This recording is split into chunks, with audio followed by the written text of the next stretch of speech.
بسم الله الرحمن الرحيم إن الحمد لله نحمده ونستعينه ونستعينه ونستغفره ونستهديه ونعوذ بالله من شرور أنفسنا ومن سيئات أعمالنا من يهد الله فلا مضل له ومن يضلل فلا تجد له وليا مرشدا. Before we start, we were actually discussing before we start on fasting. We were discussing the issue of nasheed, right? And you asked a question. Let's do it again. The question.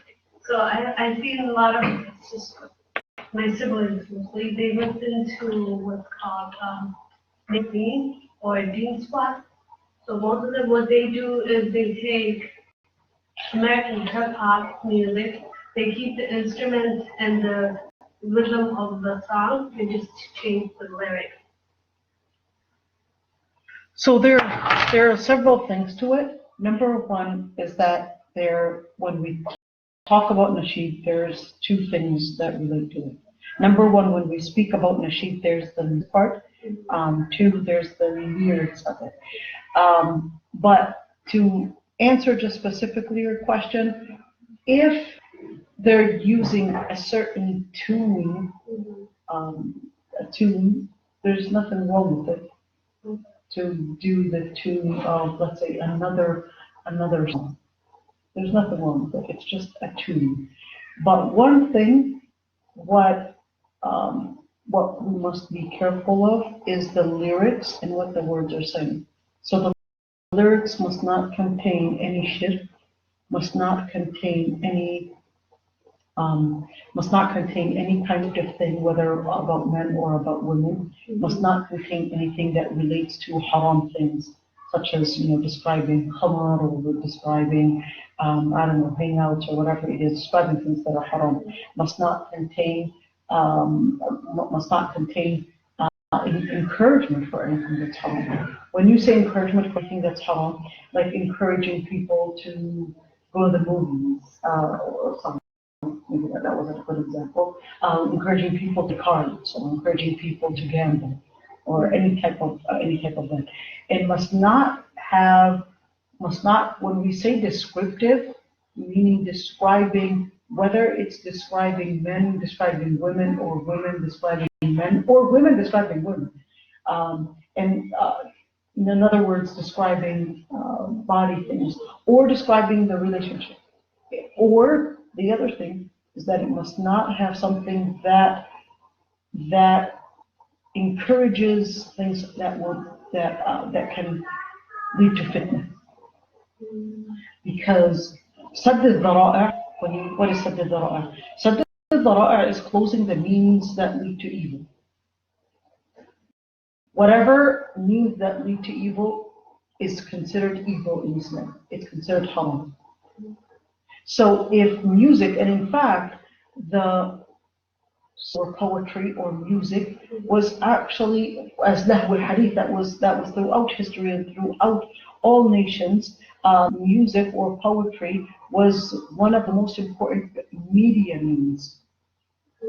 So the words as part of lahu al-hadith must contain the different regulations in order to make the word spreading good rather than spreading evil. So that's one. As for the music, the scholars really had lots of different opinions on music. Opinion number one is that any type of an instrument other than duf, which is a tambourine, for women during a Eid or a wedding is the only thing that's halal. Opinion number two is that any type of music that relates to flutes, or any type of horn, is haram. Only percussions are halal. Okay, that's opinion number two. That was mainly the Shafi'iyya. The Shafi'iyya on that also had differences of opinion on whether, when we're talking about the percussions, what if we added some things on the side, for example, to make more sounds for like the tambourines and things like that. Another type of percussion. What if we added other types of tabl, the tabl that has the inside, for example, more like the kind of like, how the drum, To both sides? it's open in a way, so it's like a horn, and then it has a small end on one side. All those different percussions, within the Shafi'i madhab, some regarded that no, it's allowed for things like nasheed, or including for men. And then also went into more differences of opinions. Things that, for example, piano, or things like other than things that you don't necessarily blow. Guitar, string, all these different things. Scholars really had lots of differences of opinions on these, and there are some scholars that actually said that there is a consensus between scholars, like a number of scholars said that there is a consensus, ijma', that music is haram, or that is music meaning the instruments. We're talking about instruments here. And another scholar, his name is Shawkani. Shawkani was a Yemeni scholar, and he actually wrote a book. It's called الإجماع على تحريم السماع. That he said that there is no consensus between scholars that music, we're talking about only the instruments, are haram. You had the differences of opinions between scholars was not talking about music that contained haram words. No scholar ever said that music that contained things describing women and describing men, which is really the common music of today. No scholar ever said that that's halal. Where the scholars, when they differentiated on the instruments, and when they talked about instruments or the words, they were mainly, istama' was not istama' meaning the type of songs that are talking about love and these kind of issues. They were actually discussing istama', they were discussing the spiritual type of singing. You know what I mean? Like, kind of like a Sufi way where they're singing about Allah subhanahu wa ta'ala, like Mahir Zayn and all these people. Is that halal or not? That's the differences of opinions between scholars.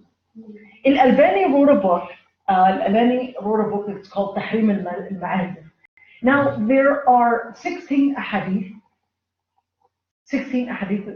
His book's title is Tahrim al-Ma'azif, meaning the forbiddance of the instruments. What are the evidences that they depended on? The evidences that they depended on, or وأنتم سامدون, and ومن الناس ما يشري لهو الحديث ليضل به عن سبيل الله. Those two ayat. And other ahadith, and the most important hadith was actually narrated in al-Bukhari. The main hadith was narrated in al-Bukhari, that سيأتي زمان على أمتي يستحلون الحرى والحرير والقناة والمعازف.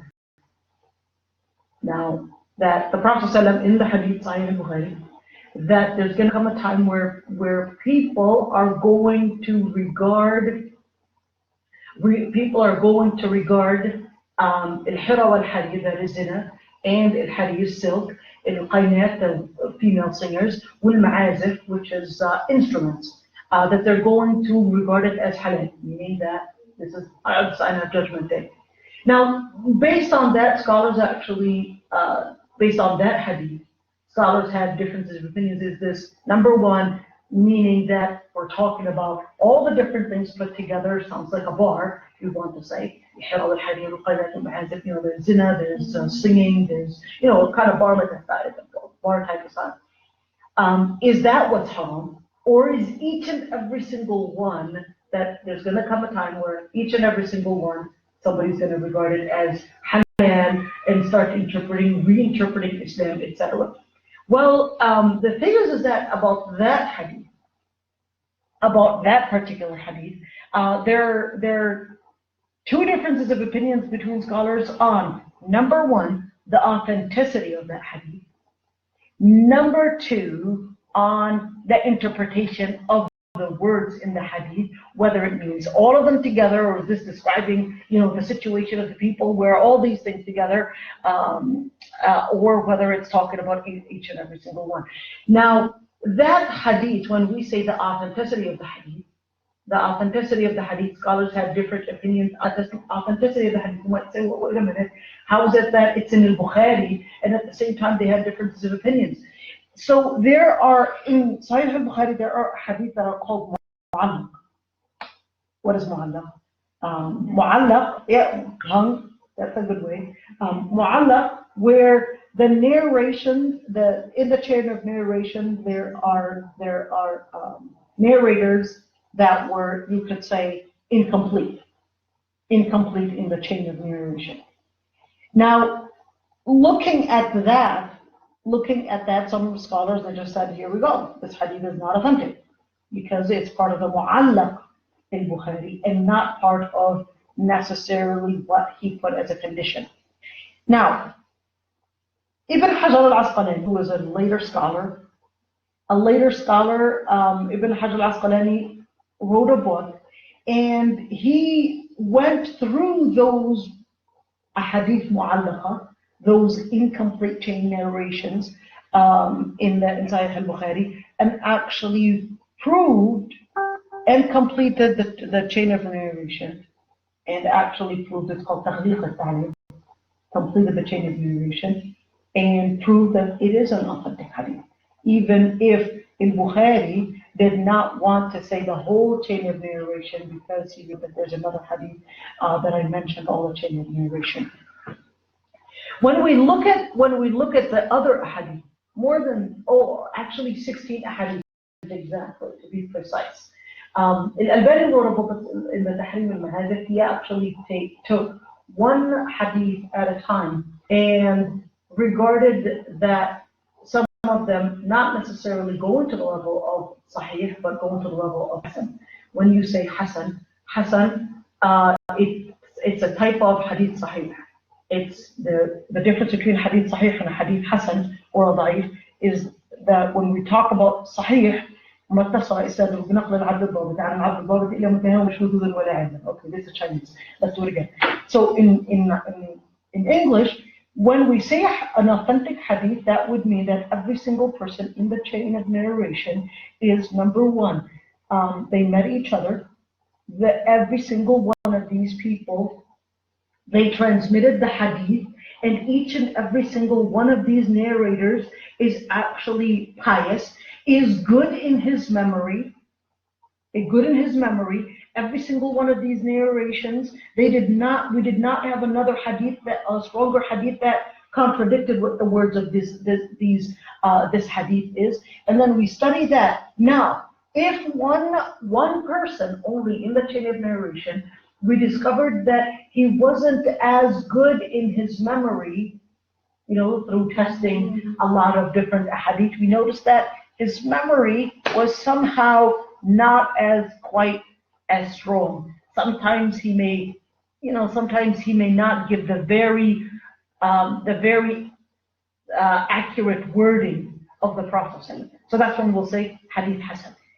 But a hadith da'if, the person may be a liar, the person may have literally or purposely missed out a narrator and said an fulan, didn't really say, and he didn't really meet that person, for example, then it becomes hadith da'if. There are 67 types of hadith da'if, by the way, at least to some scholars.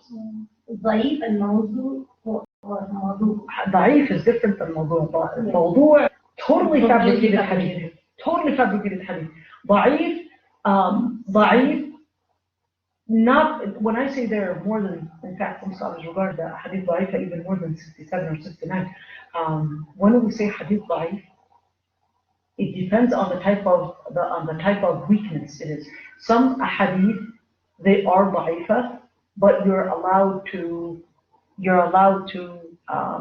say the hadith, or let me say, you're allowed to read the hadith, or even some scholars might even derive rulings from that hadith da'if because it's not shadid da'if, it's not totally, it's not horribly weak where the person is a liar, etc. No, it's just that, well, the chain of narration for that particular hadith, we have another narration that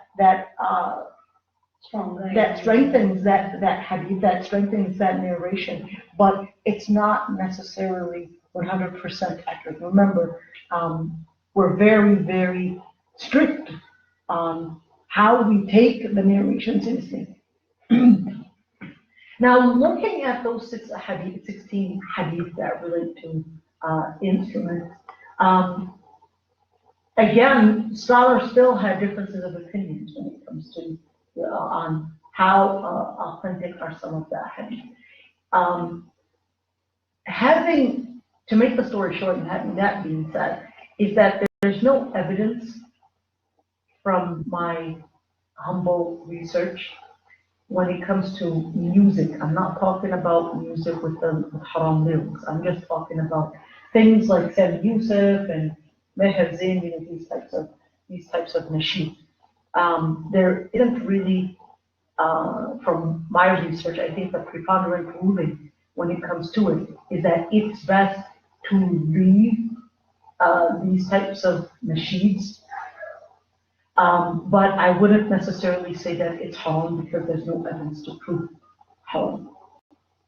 I wouldn't say it's haram, and I wouldn't necessarily say it's halal. I would say it's within the gray area, because I don't really have any evidence to prove that it's halal, and I don't have any evidence to prove that it's haram either. And when you don't have any evidence to prove that it's haram, there's no ijma' on it, and there's differences of opinions. And the differences of opinions, we're talking about even the authenticity of the hadith itself, or even the interpretation. Like, for example, وَأَنْتُمْ سَاجِدُونَ, that in the language of the Himyariyya, that it means mughannun, that it means you're singing, etc. And at the same time, for example, that there isn't, and it's known, within every culture there's the music. But regardless, when we say there isn't a hadith or there isn't an evidence that proves that it's haram or it's halal, and when we say that it's best to leave this, even if it is good, use your time wisely. Even if it is halal, use your time wisely. Yeah, once in a while, listening to these nasheeds, sometimes, like I said, I don't regard it as haram, but once in a while. But don't waste your time listening to this. Some people take it 24/7. 24/7. Like, there's something more important to learn. Listen to a lecture, listen to, once in a while, listening to this is part of us. Part of us that, we'll give you different hours. But even if we don't necessarily say it's haram, it's very important to use your time wisely to learn your deen, because many have become so obsessed with those nasheed that it takes a lot of their time where they become more emotional about Islam than actually aware about Islam. That's problematic, because if you're going to be emotional about it, you're facing the different misconceptions about Islam. It's not going to come with a nasheed. You have to khatab al-aql. You have to speak to the mind in order to make sure that you're actually basing your Islam on evidences. You're strengthening your deen you're strengthening your aqidah with ilm, with awareness. This is extremely important. I know this is off topic, but this is very, very important. When what we notice right now is that many will actually use nasheed just a way of iman enhancement. And that becomes, once in a while that's good. And sometimes even a way of dying. Sometimes it's a way of dying, there's no doubt about that. But it's very important to mention, I was at an event, and the women were doing nasheed, okay, there were only women. What's the ruling on women doing nasheed? That's a different story. That's a long story to talk about. But women, these women were singing only for women. And during the nasheed, she said, the munshida, the lady that was doing the nasheed, said, I love you all regardless of your faith, whether you're Palestinian or Israeli. All right? We're just here to spread love, all that stuff. Now, without them realizing, of course, this rhetoric, without people realizing, this rhetoric actually comes from a certain philosophy, and that is the philosophy of postmodernism, that regards there is no standard, there is no basis to define right and wrong, so therefore it's just a matter of a different option and different interpretation. And that's something that waters down justice. When you say, I don't care regardless if you're Palestinian or Israeli, it's not because I'm part Palestinian. But are you here considering whether the person is oppressed or the oppressor?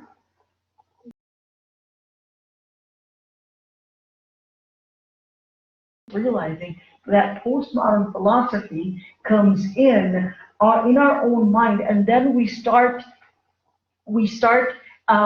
feeling that, oh, I'm not supposed to be differentiating between haqq and batil. Allah subhanahu wa ta'ala says, Inna Allah la yuhibbu al-kafirin. Inna Allah la yuhibbu. Allah subhanahu wa ta'ala generally, Allah subhanahu wa ta'ala does not like the zalim, does not like the kafirin, does not like the fasiqin, etc. And you'd say, oh, Allah subhanahu wa ta'ala does not differentiate between haqq and batil. Allah subhanahu wa ta'ala sent the anbiya in order to differentiate between haqq and batil. That's the mission of the prophets anyways. It was to differentiate between haqq and batil. It was in order to distinguish, to help people distinguish between haqq and batil. But once we water down haqq and batil and say there's no difference, you're then having a major aqeedah issue. Then it becomes an aqeedah issue, because if you're going to say there's no difference between haqq and batil, then justice is gone. Then all what the anbiya had come with is all watered down. No, aqeedah, Allah subhanahu wa ta'ala sent all the guidance, all the sharia, all the guidance, all the prophets, in order to help man distinguish between haqq and batil.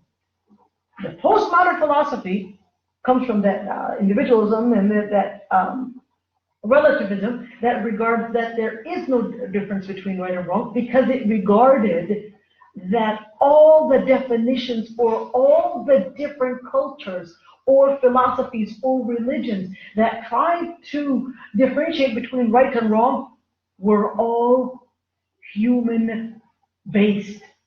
Therefore, all myth. Therefore, no reference. Therefore, nothing can be regarded as a standard to define right and wrong. And that's why somebody like Richard Dawkins said he actually has no problem with eating human flesh. It's just that he doesn't have the like for it. He's just not used to it. Well, that's atheism interpreted into action. That's how it's going to be. When you actually don't have a problem, when you don't have a standard, the only way for you to see the crooked line is when you know what a straight line is. If you don't know what a straight line is, you're not going to know what the crooked line is. And that's a lot of times people are using, oh, you're being judgmental. It actually comes from that philosophy. That those words, don't be judgmental, actually comes from that philosophy that regards there is no standard, there is no basis, there is no evidence that you can prove that you're right, therefore you can't call me wrong. And that's the postmodern philosophy. Well, regards that there is no standard, because the postmodern philosophy comes from the atheist philosophy that regards that there is no purpose in life anyway.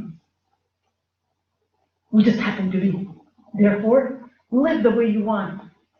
And it's all about you just enjoying yourself. It's all about you just enjoying yourself, regardless of how. For instance, you bring another chair here.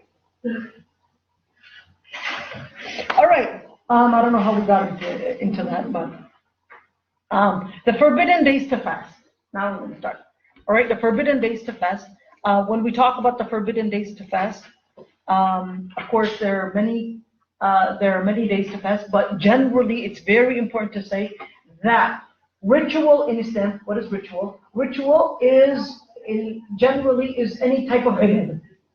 Any type of ibadah is based on ittiba', is based on following the Prophet ﷺ. You can't invent your own ibadah, your own ritual. And ritual, unlike other actions or human actions, they're supposed to have an evidence. So when it comes to rituals, al-asl al-tawaqquf.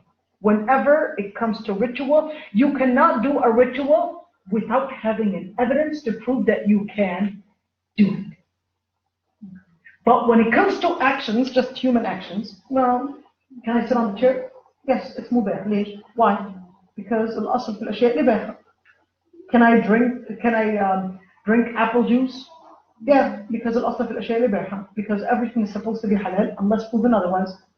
Can I don't know, some papaya plants, etc., different plants in different countries. Can I eat from those? Yes, because al-asl fil ashya' libah. Everything is supposed to be halal unless proven otherwise by a hadith or an ayah or qawl al-sahaba. But everything else, but when it comes to ibadah, no. When it comes to ibadah, do not do unless you have an evidence that you can do it. And that's why when it comes to fasting, in every single ibadah, when it comes to fasting or siyam or any type of ibadah, what is ibadah? Ibadah is any action that you intend to get closer to Allah subhanahu wa ta'ala. Your ritual. Any action that you intend for it as a type of ritual, as a type of to get closer to Allah subhanahu wa ta'ala, or any way that, it's for sake of spirituality. Alright? You would have to have an evidence. Let's say somebody said that they wanted to walk around Lake Calhoun. Alright? Which they want to change its name. Lake Calhoun. For the sake of Allah subhanahu wa ta'ala, in order to feel while they're walking around the lake that they're feeling the glory of Allah enhancing them. This is a ibadah. Say stop right there. That would be a bidah. Okay. That would be a bidah. But if you're there to say, not necessarily to feel all that, no, if you're there, Allah, because Allah subhanahu wa ta'ala, created the trees, etc., and this is part of tafakkur, that's a different story. As part of tafakkur, as part of pondering in the creation of Allah subhanahu wa ta'ala, whether it's like Calhoun or like Mintanka or Hayawat or whatever it is, alright, that's a different story. It's just a moment of tafakkur. That's not haram. For the haram days of fasting, number one, Yawm al-Shak. Yawm al-Shak is fasting ahead of Ramadan by 1 or 2 days. We're going to talk about that in detail. Fasting after mid-month of Sha'ban. Yep, we're going to talk about that. Fasting during Eid, fasting during the days of Tashriq, we're going to talk about every single one of them. Fasting on Fridays, fasting on Saturdays, fasting the month of Rajab, fasting all life, meaning all your life. Fasting in support of humanitarian issues or other issues, we're going to talk about that as well. Fasting by not speaking or fasting on vegetarian diets. All right, we're going to talk about each and every single one of them. Yawm al-Shak. Yawm al-Shak is the day, what is it? Shak is that. You're not sure if today is the first day of Ramadan or whether it's the last day of Sha'ban. Because the hadith that the lunar months are either 29 or 30. Lunar months are either 29 or 30. When you say 29 or 30, it can happen that they're not really sure, maybe it's because Yawm al-Shak, if that particular Sha'ban was 29 days, then that would actually mean Yawm al-Shak would be the 29th. If Sha'ban was 30 days, all right, then the 30th day would be part of Shak. But both day or two before Ramadan, both of them would be Shak, because both would be the days of doubt. Is tomorrow Ramadan or not? Now the Prophet ﷺ actually said in the hadith, do not anticipate Ramadan by fasting 1 day or 2 days before it begins. But if a man habitually fasts, then let him fast. Now this is really important. The hadith is muttafaq alayh, narrated by Bukhari and Muslim. When we say narrated by Bukhari and Muslim, that actually right away means this is the highest form of authentic hadith. When we say do not anticipate fasting, that would mean when we're talking about as a form of ibadah. But if let's say a woman had a makeup day, she had a day to make up for Ramadan, and it happens to be the 29th or the 30th, in other words, from Ayyam al-Shak. What do we tell her? Fast, make up, because making up would be obligatory. And the obligation is precedent over something that is makruh. And notice that the hadith actually makes an exception. But if a man, in other words, has a habit, then let him fast. Has a habit, maybe they were fasting Monday or Tuesday, or Monday or Thursday, then that's a different story. Now when we talk about, for example, if a woman had a makeup day, then she can fast even if it came on Yawm al-Shak. Fasting after the mid of Sha'ban. Sha'ban is the month that comes before Ramadan. The hadith that actually speak of the virtues of mid-Sha'ban are all weak hadith, really. This is really important to mention. Yep, the hadith about the mid-Sha'ban are weak hadith. Although they are weak hadith, there is one hadith, for example, there are hadith that actually speak about, like I said here, the virtues of mid-Sha'ban, that you'll get a dua answered. Although they are weak, the Prophet ﷺ, Sayyidah Aysha did mention that the Prophet ﷺ used to fast a lot during Sha'ban, to the point that she wasn't sure whether he fasted all of it or not. All right. So therefore, when we talk about fasting Sha'ban, generally, it is actually one of the things that were mentioned in the hadith, that the Prophet ﷺ, so fasting Sha'ban is actually regarded as some of the virtues are actually proven. The virtues of Sha'ban in general, and the Prophet ﷺ fasting a lot and more than he used to fast in other days, that has been proven. But the virtues of mid-Sha'ban, that's what has not been proven. Fasting during the night. Okay, so a lot of people actually, they do develop all night mid-Sha'ban. Is that okay? So when we actually say that the hadith that relate to mid-Sha'ban are all weak, that would actually make or let me say enhance the opinion of the scholars that would say that that's a bid'ah. All right. Other scholars will not regard it as necessarily a bid'ah, because they would say, well, there is some reference, even if it's not necessarily authentic, as long as it's not extremely authentic. All right. For myself, for example, I wouldn't necessarily, if I see people, doing that, I wouldn't necessarily be ardent, let me use that word, in forbidding these people from doing Qiyam al-Layl. For doing Qiyam al-Layl during the mid-Sha'ban. All right. Simply because there are some scholars that, having differences of opinions on some authenticity or at least not necessarily authenticity. None of the hadith are actually sahihah, but at least the degree of the weakness of the hadith. All right? When we say the level of weakness, is it to the point of mawdu' or is it to the point of da'if? Where there is, for example, a narration where it's not makdoob, it's not a liar, that's it. All right? And in situations where there are some, for example, a hadith da'ifa relating to it and all that, I wouldn't do it. If you don't tell them not to do that either. I would explain to them that, well, the hadith are da'ifa regarding the matter, but I wouldn't necessarily be active in making sure that they don't do this ibadah.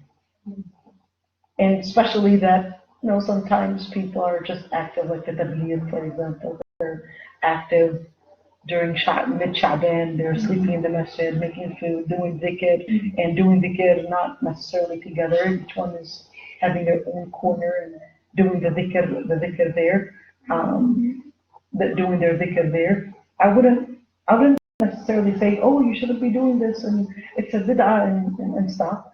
It's their dhikr. They're not doing, they're not doing something where there is no evidence whatsoever. You see what I mean?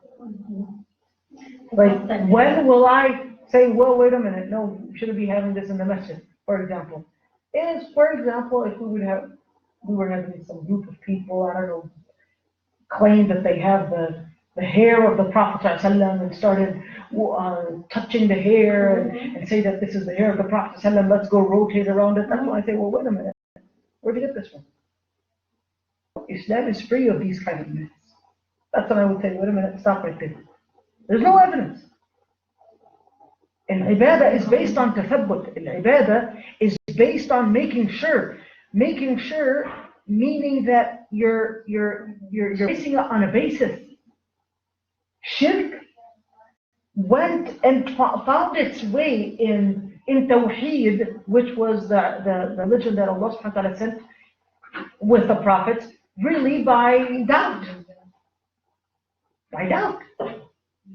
And that's going to take us in the same type, the Muslims, that's going to take us in the same way as the mushrikeen, in where they let their tawheed go toward the direction of doubt. Fasting during Eid. It's forbidden to fast when we talk about Eid al-Fitr, which is the Eid after Ramadan. It's haram to fast on only the first day. But for Eid al-Adha, the 3 days. Speaking of Eid, and by the way, for Eid al-Adha, it's called the days of al-Tashriq.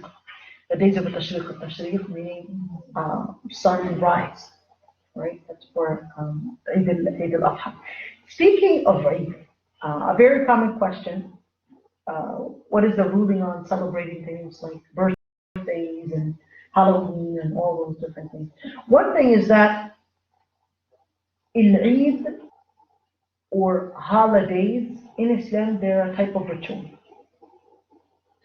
Ritual. Ritual.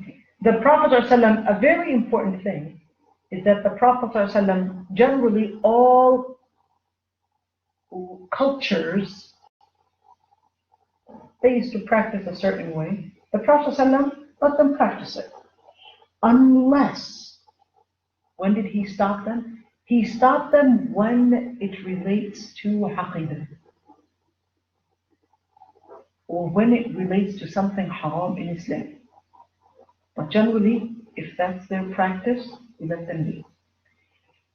An example, the Prophet ﷺ when he was in Medina, he saw that the people were beating nakhil. They were hitting the palm trees in order to pollinate. But the Prophet ﷺ was not familiar with agriculture. He used to live in Mecca. And in Mecca, they were more in trade because their land did not provide them the resource to practice farming. So when the Prophet ﷺ, when they migrated to Medina, they weren't familiar with this. So the Prophet ﷺ told them, looked at them and considered that you can't farm trees, ordered them to stop. The following year, or at least during, not the following year, at least during that season, the trees didn't pollinate. The trees didn't pollinate. Now they came to the Prophet ﷺ and actually said, well, the trees didn't pollinate. And then he didn't know why. Why didn't they pollinate? Well, you ordered us not to hit it. And we did as he told us. So the Prophet ﷺ told them, Antum a'lamu bi shu'uni dinikum. You know best when it relates to your life.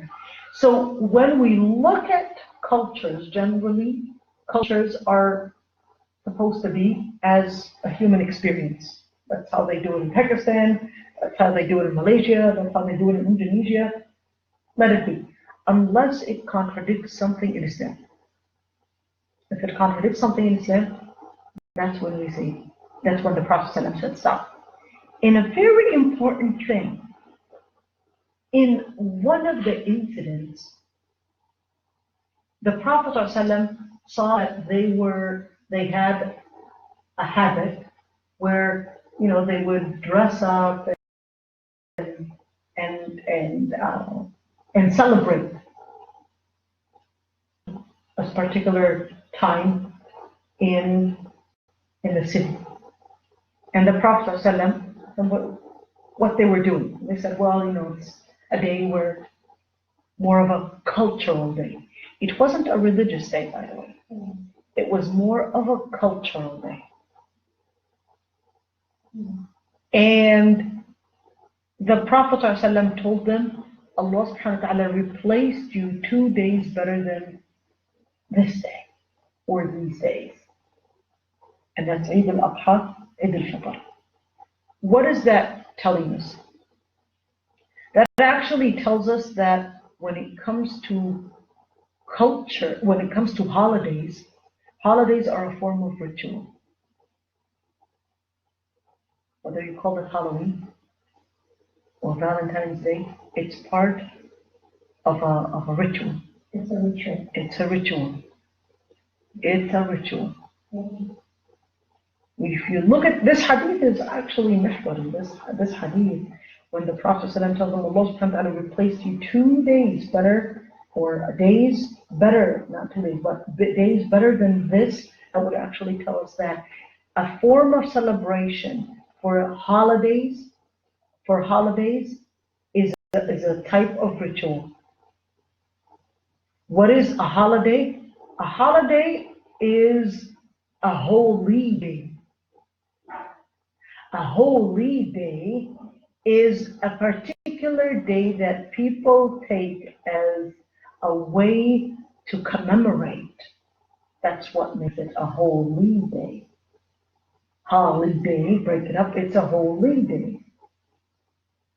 And the holy day is actually, the word holy actually tells you it's a ritual. It's a form of a ritual, it's a form of ibadah.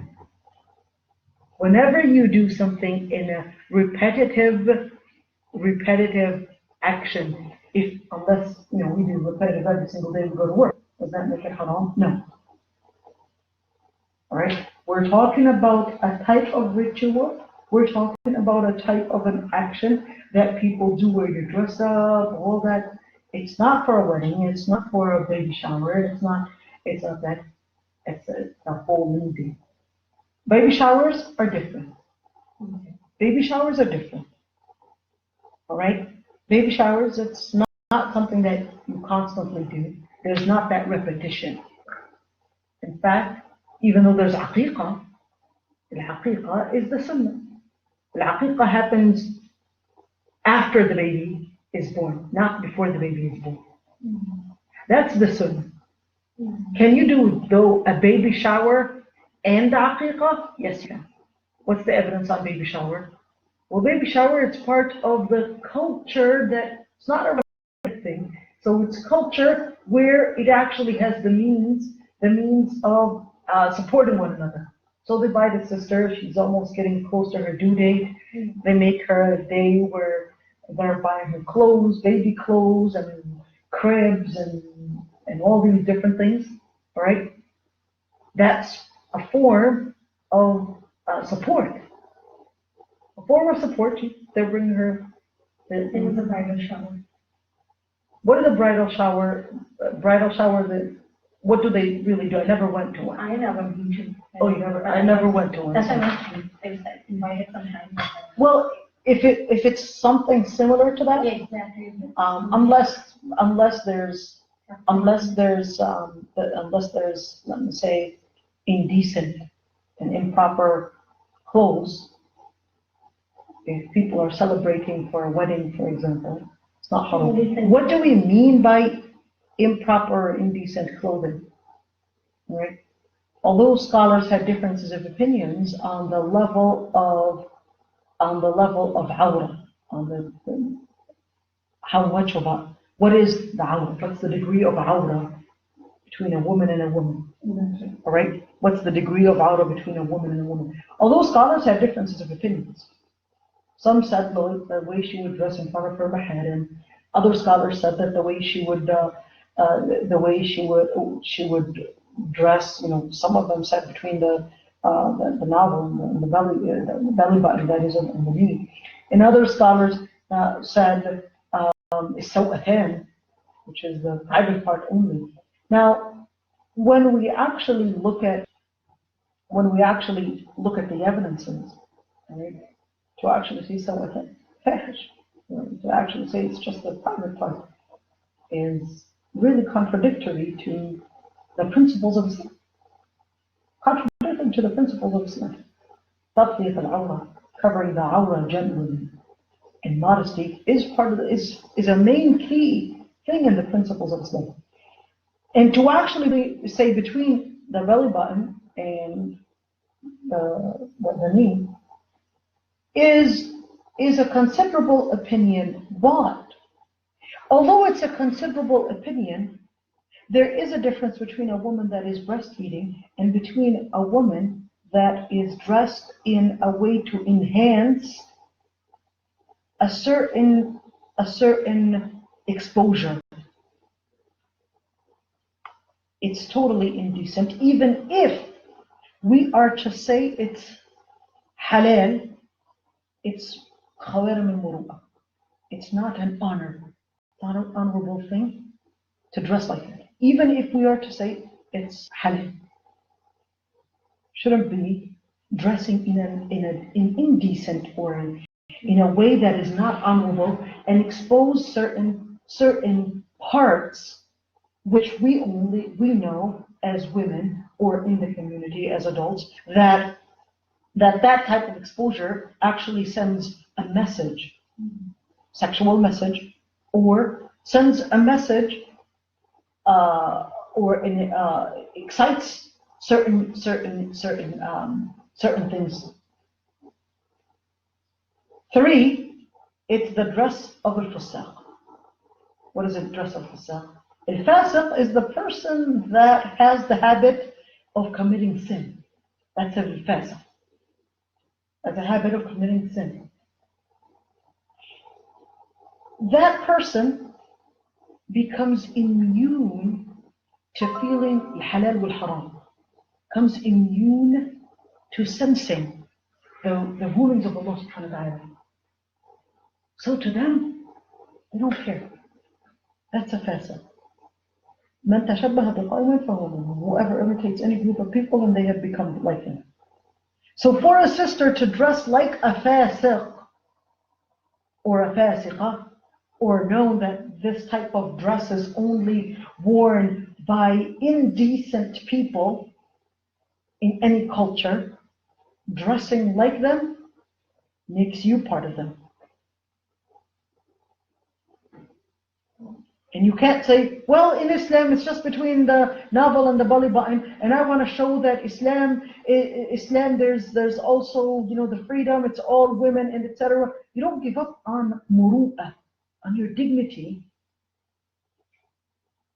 in the name of Islam. No, Islam muru'ah.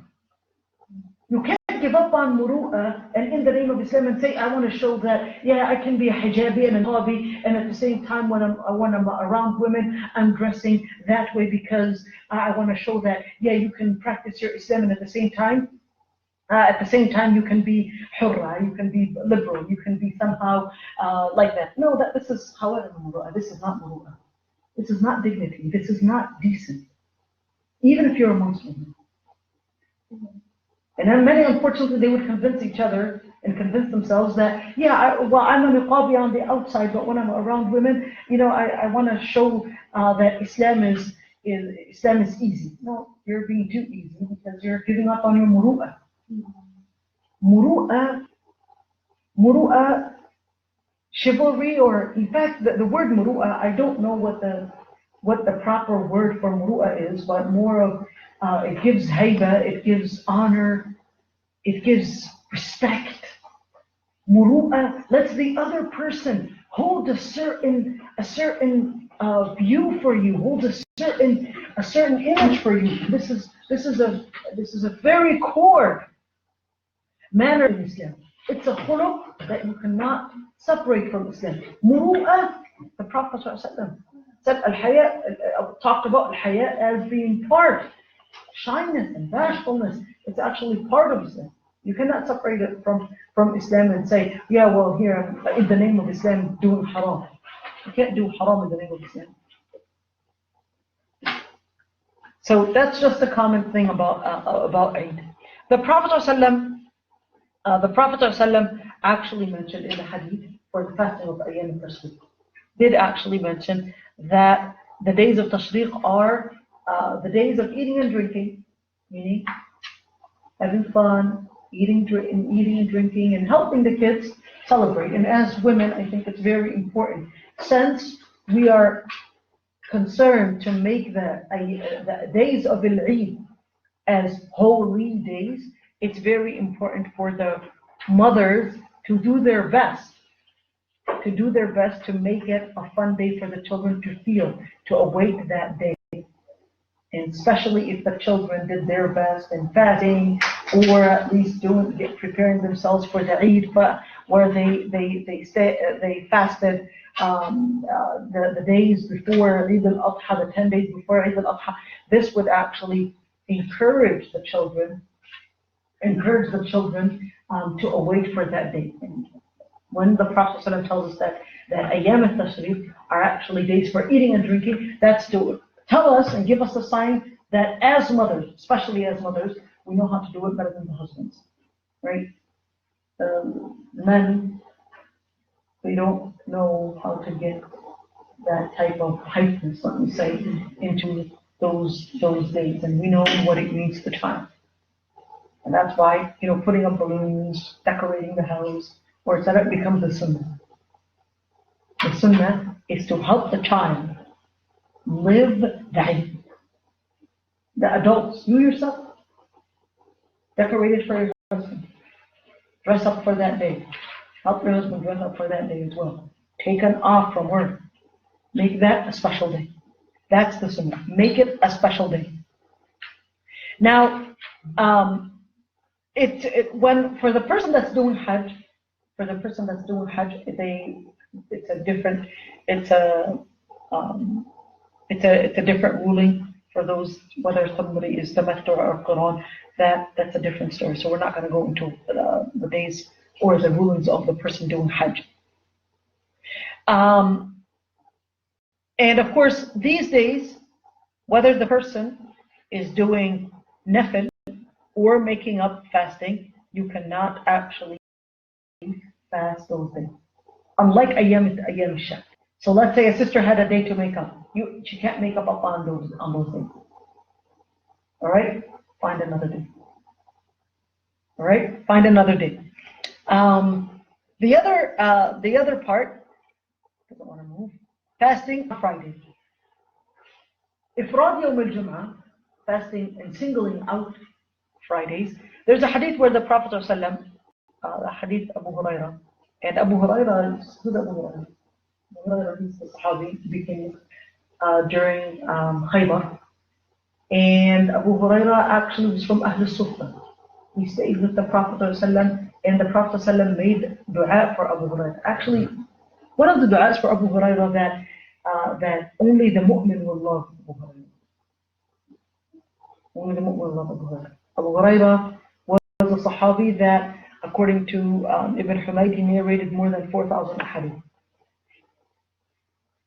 Other scholars say it was 2,000. Of course, we're saying we narrated more than 4,000 ahadith, as some scholars said. When we say 4,000 ahadith, we're talking about quotes from the Prophet.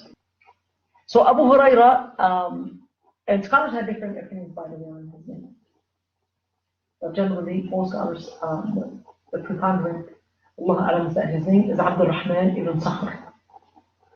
Abdul Rahman ibn Sakhr. The Prophet was the one that actually called him or nicknamed him Abu Hurairah.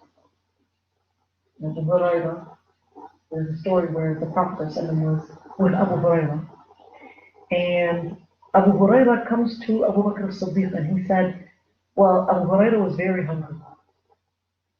When he was very hungry, he decided that he wanted to go to Abu Bakr as-Siddiq and ask him or pretend to be asking him about an ayah. Maybe when he sees him, he'll tell him, yeah, sure, I'll tell you about this ayah, and invite him over to his house. All right? So, in the middle of the way, he sees Abu Bakr as-Siddiq, asks him, about the ayah. Abu Bakr as-Siddiq gives him the answer and moves on. Didn't work out. He sees Umar ibn al-Khattab, and then he says, maybe he'll take me to his house and let me eat. Remember, he's really hungry. To the point that Abu Hurairah said that many times he would faint in the masjid because he had no food to eat. Nothing to eat, totally dehydrated, totally hungry. So he goes to Umar ibn al-Khattab. Umar ibn al-Khattab answers the question and moves on. So Abu Hurairah was then like, okay, what to do now? The Prophet ﷺ sees Abu Hurairah, and didn't even talk to him, but looks at his face and tells him, come on over, come to my house. Goes to his house, and then he asks his wife if he's got anything to eat. It's just a small jug of milk. That's all they have. So the Prophet ﷺ tells Abu Hurairah, take this and give it Ahl al-Suffah, who the rest of the companions, the rest of the homeless companions that are in the masjid. So Abu Hurairah says, well, I'm the one that's hungry, and now he's actually given it to me to give it to them. What am I going to do? But it's an order from the Prophet. So he starts giving it to Ahl al-Suffah. Each and every single one is drinking. And then, finally, everybody drinks. The Prophet said, Abu Hurairah finishes, and then Abu Hurairah gives it to the Prophet. The Prophet tells him, Adahir, it's just me and you. Tells him, sit and drink. So he drinks. Tells him, take a drink. And then drinks. And then the Prophet tells him, drink. He drinks. And then he tells him, drink. And then he said, وَالَّذِي بَعَثَكَ بِالْحَقِّ لَا أَجِدُ لَهُ مَسْلَكًا. By the one that sent you with truth, there's no more room. I'm full. And the jug was still full. Then the Prophet says, Bismillah, and drink. Everybody drink from this jug. Look at the bottom. Right now, this is with Abu Hurairah. Abu Hurairah was actually there because he didn't have a job, he was jobless, he was homeless. So all he could afford to do was really sit and listen to the Prophet ﷺ, and he was anyways next to the Prophet ﷺ's house anyways, because that's where Ahlul Sufa were staying. They were staying in the masjid, and the masjid is next to the Prophet ﷺ's house, so voila, here he is. Now, Abu Hurairah narrated, all right, he was listening to the Prophet ﷺ, and he said, I heard the Prophet, peace and blessings be upon him, say, none of you should fast on a Friday unless he fasts the day before or the day after. That's, in other words, singling out Friday. Let's do another hadith. Juwayriyah bint al-Harith, of course, Juwayriyah bint al-Harith was his wife. And Juwayriyah bint al-Harith was actually the daughter of al-Harith ibn Mudar, who was the leader of Banu Muslim. That's a totally different story, very nice story. Anyhow, the Prophet ﷺ, she narrated that the Prophet ﷺ entered upon her, she's his wife, on a Friday when she was fasting. He asked her, did you fast yesterday? She said no. He asked, are you going to fast tomorrow? She said yes. He said, then break your fast. Then break your fast. Now, the Prophet ﷺ orders here, Juwayriyah bint al-Harith, to break her fast. Now, when we say singling out fast, this is not talking about, or actually scholars have different opinions on that, whether it also means that you cannot make up singling out Fridays. Let's say you were only making up. Other scholars, they said singling out Fridays for nafil only. Nafil, meaning non-obligatory fasts, that you would have to fast a day before or a day after. All right. Singling the fast of Saturdays, it's makruh to single out Saturdays, because generally it's makruh to imitate Ahlul Kitab. Unfortunately, listen to this students. Generally, it's makruh to imitate Ahlul Kitab. In our modern or postmodern interpretation of Islam, you're always supposed to tell Ahlul Kitab what they do. In the postmodern interpretation of Islam, everybody is just racing to tell Ahlul Kitab, we're like you. See, we dress like you, we eat like you, we do everything like you, so don't be afraid of us. In Islam, no. If Ahlul Kitab do one thing, do the other. Why? Because you're supposed to be proud and distinguished of yourself. You distinguish yourself from the rest. Don't go into a race of trying to prove to others that you're the same. And that's something very important because it relates to al-wala' al-bara. Al-wala' wal-bara. What is al-wala' wal-bara? Al-wala' when you have Islam as your authority. Al-wala' is when you pledge for Islam regardless of others, what others are seeing you as. Al-bara is when I'm innocent from these type of, and unfortunately this is something very common, that we have a lot of people that are embarrassed to say that they're Muslim, or embarrassed to appear different with their Islam, or embarrassed to even say their name is Muhammad. Whoa. And if she's, for example, Aysha, to make it, I don't know if you guys remember, but during my time, remember the song Aysha, the rap song, Aysha, right? She's embarrassed to say Aysha, she's embarrassed to say Aysha, or embarrassed to say what her identity is. So she tries to, combine between the postmodern and Islam. So she'll wear tights with hijab. That combination, that reflects confusion. I'm Muslim, but I'm a modern Muslim. Allah subhanahu wa ta'ala generally commented a lot about the munafiqeen. يقول إذا رأيتهم تعجبك أجسامهم. Whenever you see them, you see their bodies, they're pretty handsome or pretty girls, etc. تعجبك أجسامهم وإن يقولوا تسمع لقولهم. And whenever they talk, you would hear them. Why? They're saying this nice rhetoric, this nice discourse, they're pretty eloquent. They sounds pretty nice, pretty modern. ويقول تسمع لقولهم كأنهم خشب مسندة هم العدو فاحذرهم. They're the enemy. Because you're supposed to have your wala for Allah subhanahu wa ta'ala. Wala for Muslims. And this is something that a lot of times without us realizing, oh, Muslims are always messy. Muslims are always this. Without you realizing, what are you instilling in the mind of your child? That the Muslims, they can't be respectable, they cannot be clean, they cannot be on time. Therefore, the child is going to feel that I don't want to be part of the low class group. I'm going to be part of the upper class. The upper class. If you're going to beautify al-kufr wal-kuffar in the eyes of your own self and your children, what are you doing?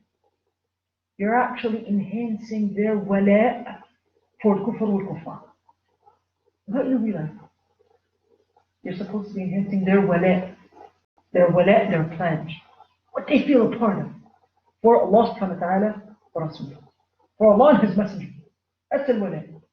La ilaha illallah Muhammadun Rasulullah. What is la ilaha illallah? There's only one God. No, there's only one God worthy of worship. Worship. What is worship? Based on Allahu Akbar. What is Allahu Akbar? Allahu Akbar, there's nothing more important, there's nothing higher than Allah subhanahu wa ta'ala. But if you're going to have your child or yourself feel that whenever you're around the Muslims, it's like, oh, you're different. Where's the wala? And if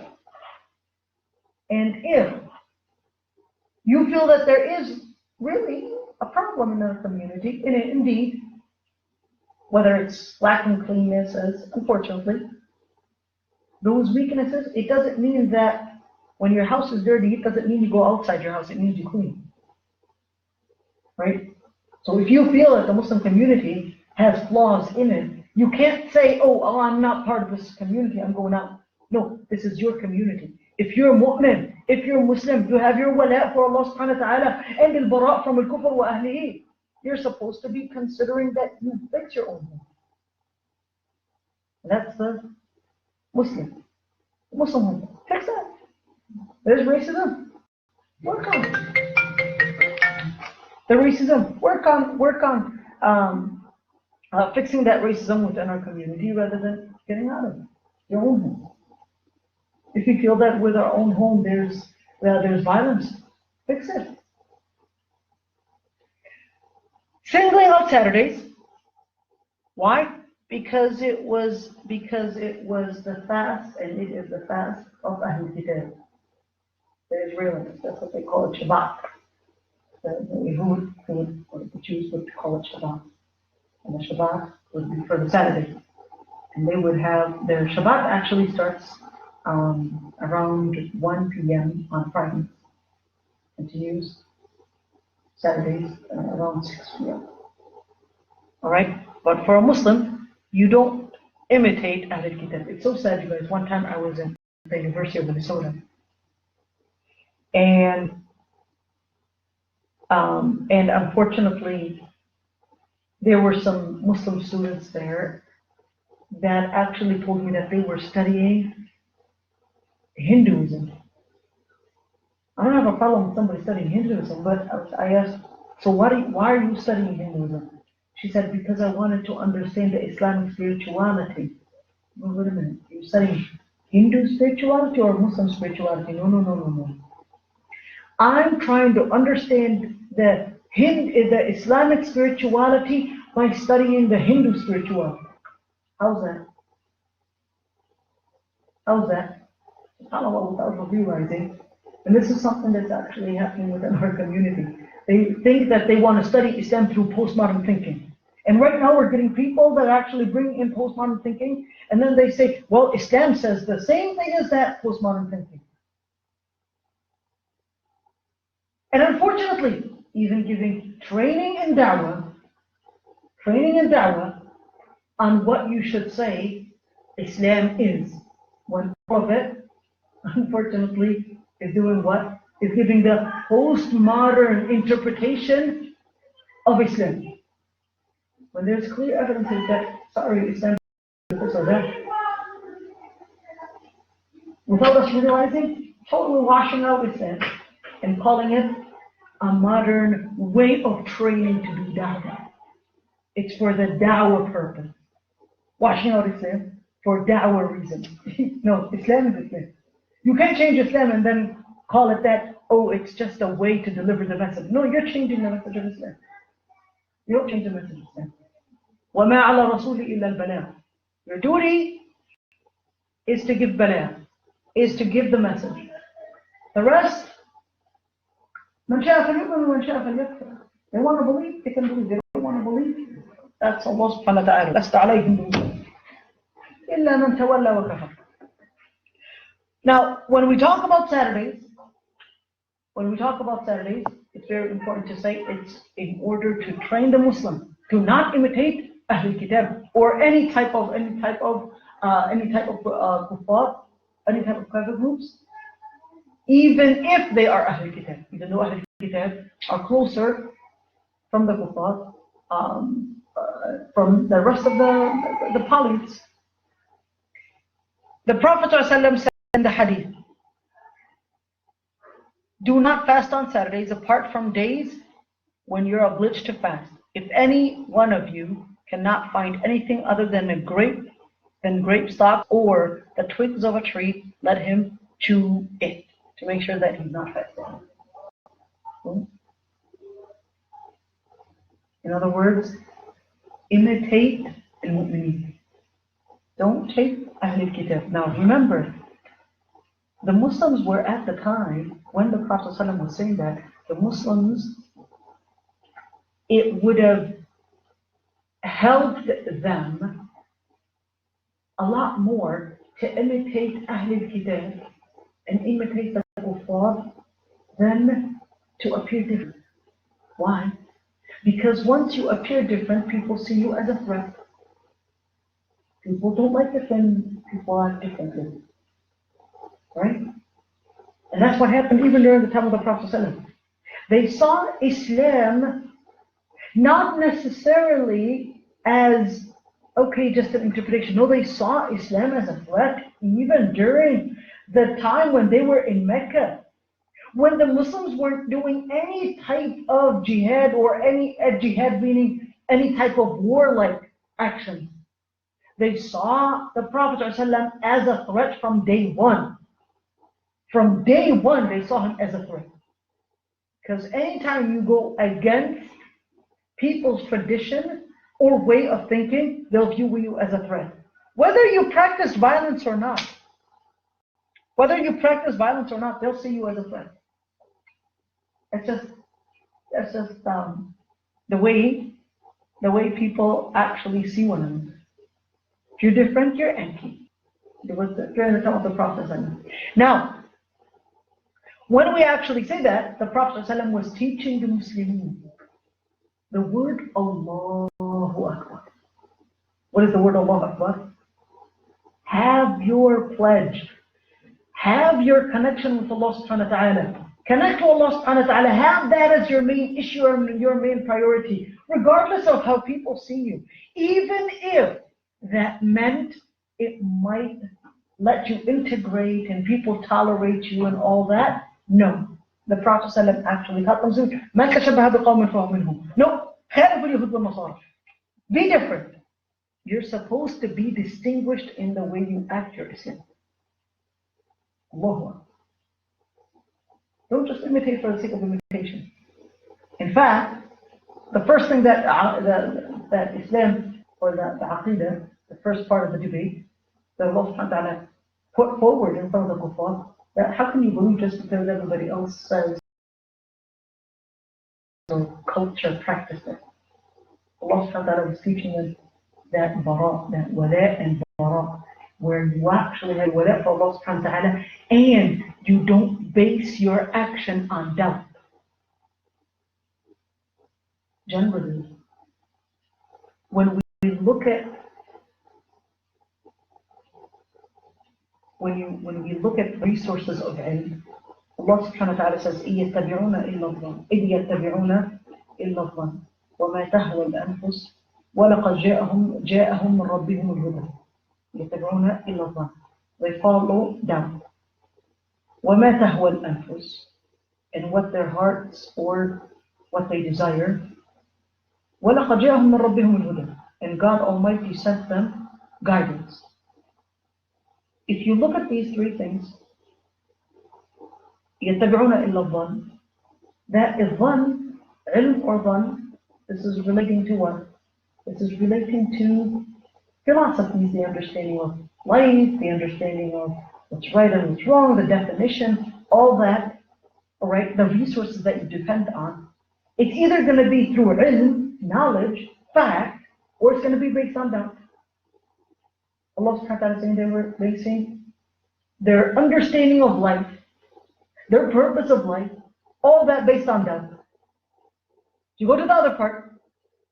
What is tahwa al-anfus? That goes into tashriya. Tahwa al-anfus, that goes into legislature.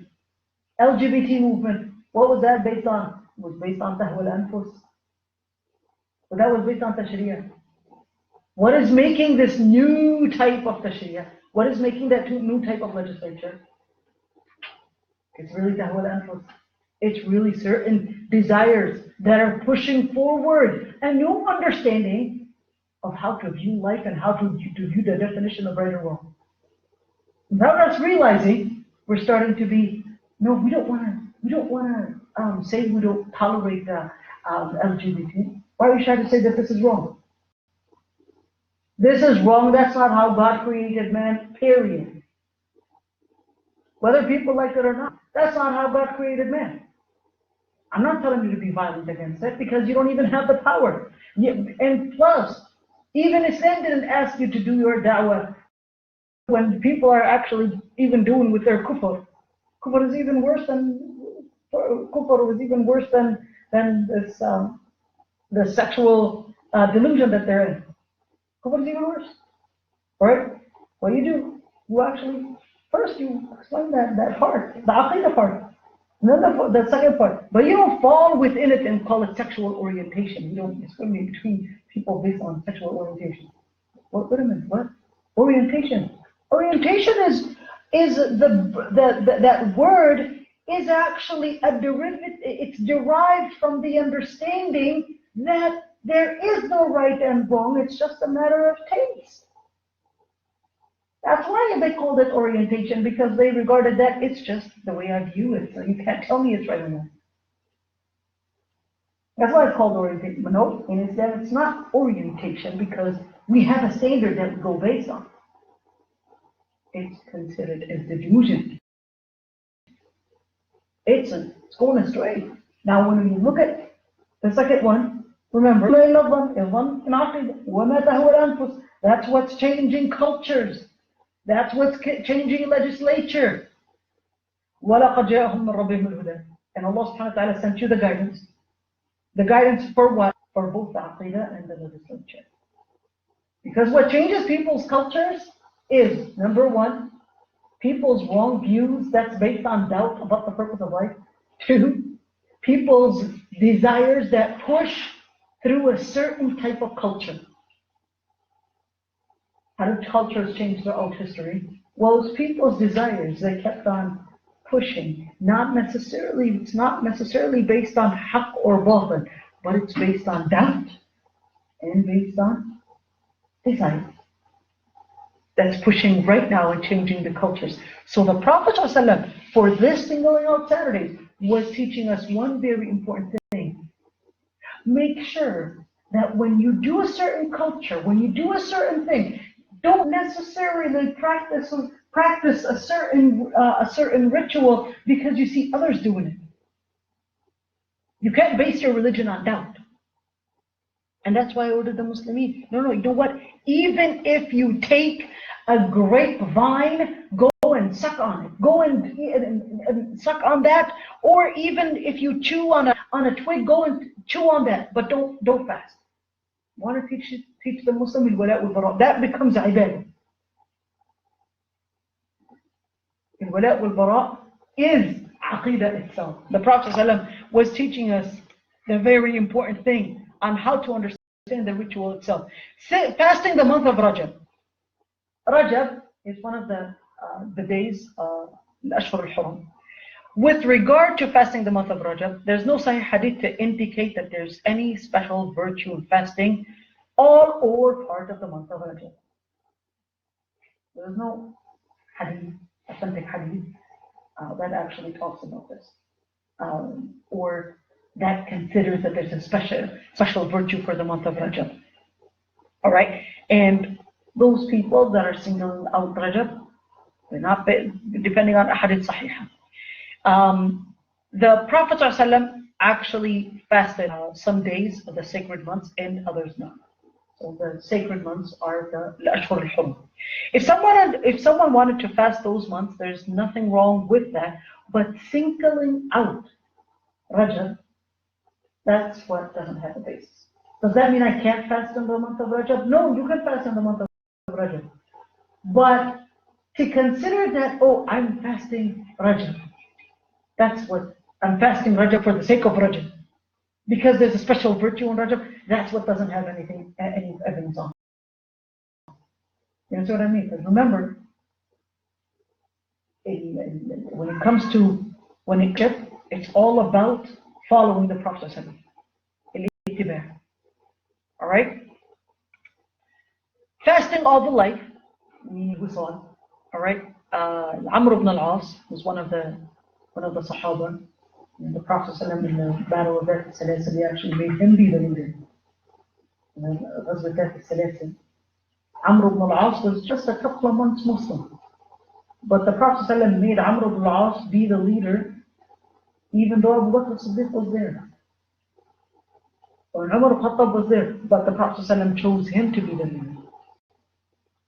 So Amr ibn al-As was even the Sahabi that opened Misr, that opened Egypt, right? So Amr ibn al-As, and then later Abdullah ibn Abi Sarh, and along with Uqba ibn Nafi'.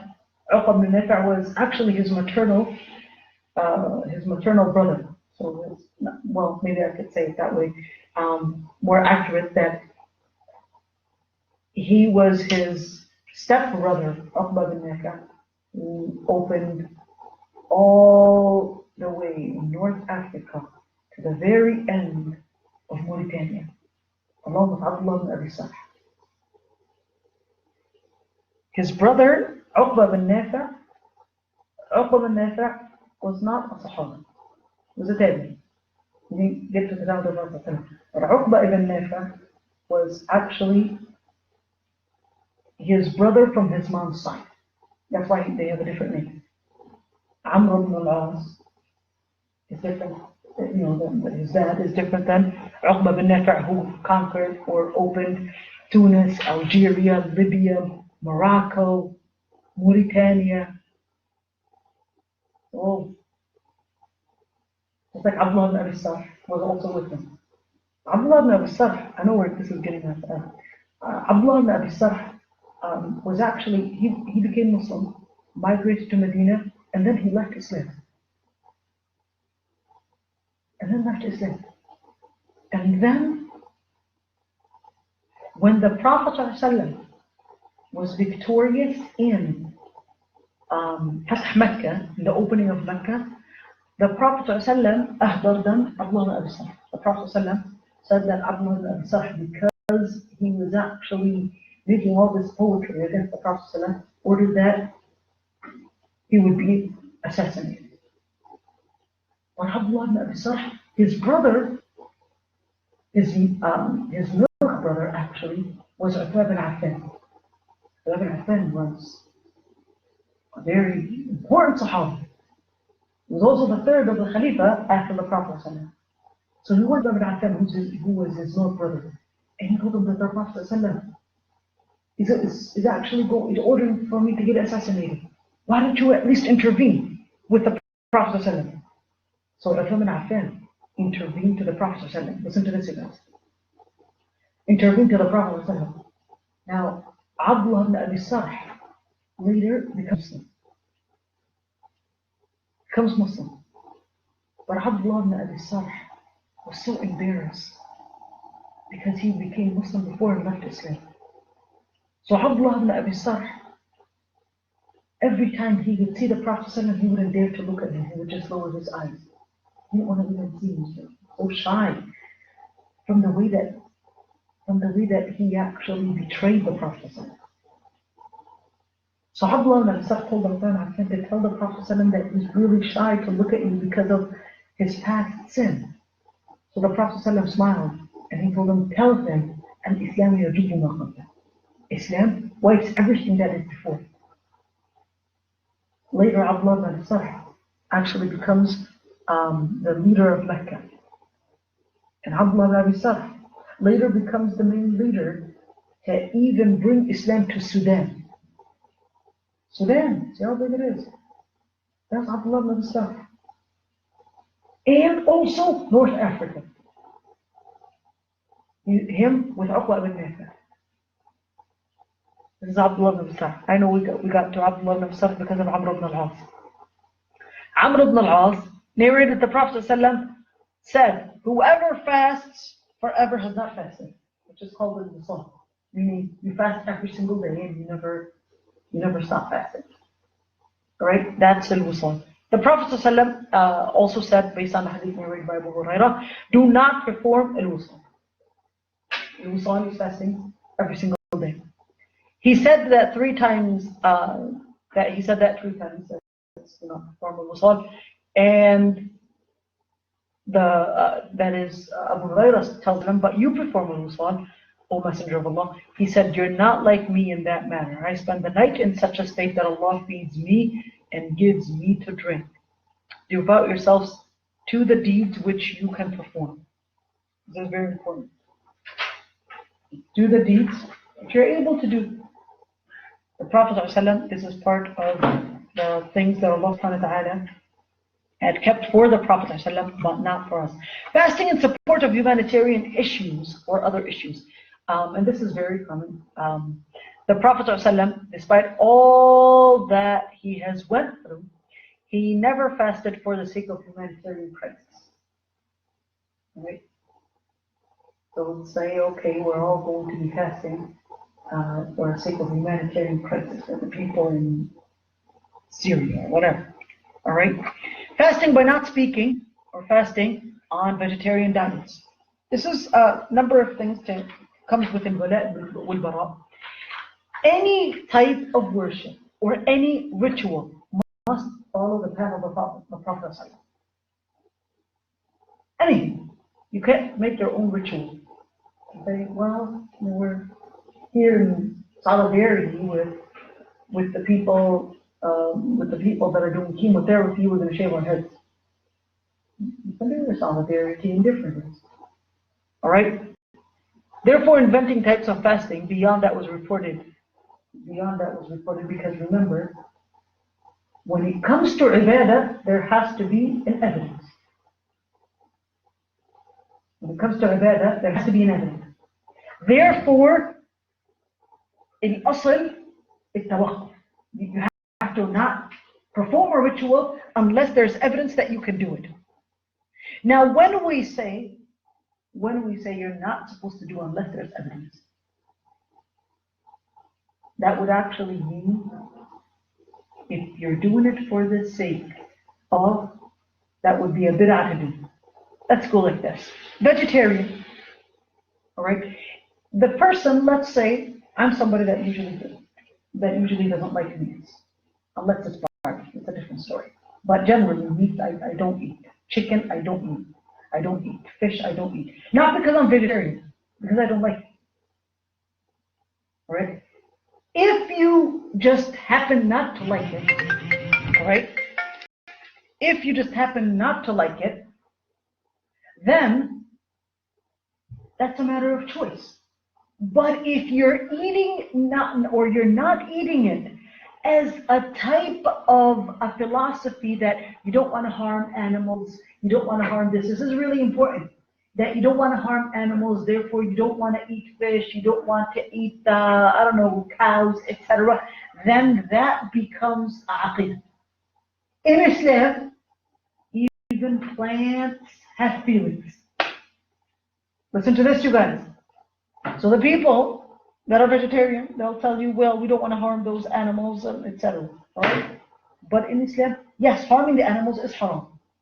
In Islam, harming the animals is haram. But Allah subhanahu wa ta'ala abaha. Allah subhanahu wa ta'ala allowed us to slaughter the animal. And the way that Allah subhanahu wa ta'ala allowed us to slaughter it is the way that it is least painful. Alright? Yet, in Islam, even plants have feelings. So if you're worried about the animals, well, the animals, if you only saw that the animals have feelings, guess what? Even plants have feelings in a sense. You shouldn't be harming plants.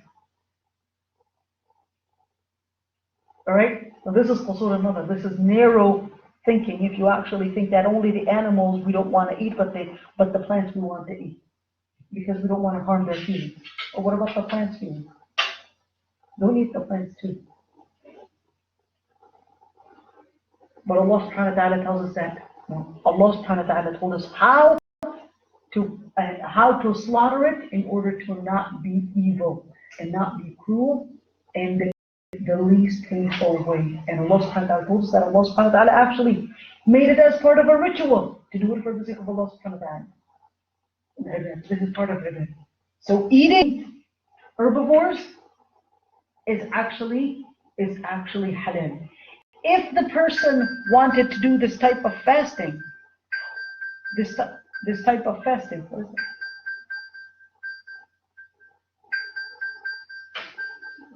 Oh, it's a phone.